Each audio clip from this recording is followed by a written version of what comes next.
हजारो शिक्षक बंधू भगिनी बसलेले आहेत। शासनानं 10 ऑक्टोबरला मंत्रिमंडळ बैठक घेतली आणि 14 ऑक्टोबरला शासन निर्णय काढला।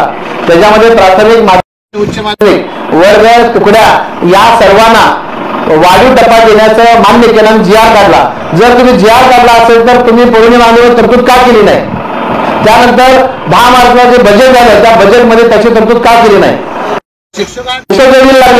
जो समाजाचं काम करतो, समाजाला चांगलं करतो, एका पिढीला घडवतो आणि असं असताना जर आमचे शिक्षक जर रस्त्यावरती बसले असतील तर या महाराष्ट्रात दुसरं दुर्दैव काय?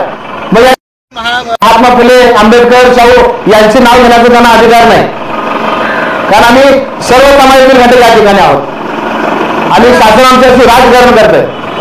आम्ही लाडक्या बहिणीला देण्याबद्दल काही बोलत नाही। एकीकडे 50,000 कोटीचं बजेट तुम्ही देत आहे आणि दुसरीकडे म्हणजे 1100 कोटी तुम्ही देऊ शकत नाही। त्यामुळे आज आमच्या महिलांनी या ठिकाणी आझाद मैदानामध्ये राखून ओळखून घेण्याचा प्रयत्न केलेला आहे आणि याच्या सर्वस्वी जबाबदार महाराष्ट्र शासन आहे आणि आपण उद्या संपूर्ण महाराष्ट्रामध्ये आत्मदहन करण्याचा इशारा समन्वय संघानं दिलेला आहे आणि यात काय बरोबर झालं तर त्याची सुद्धा जबाबदारी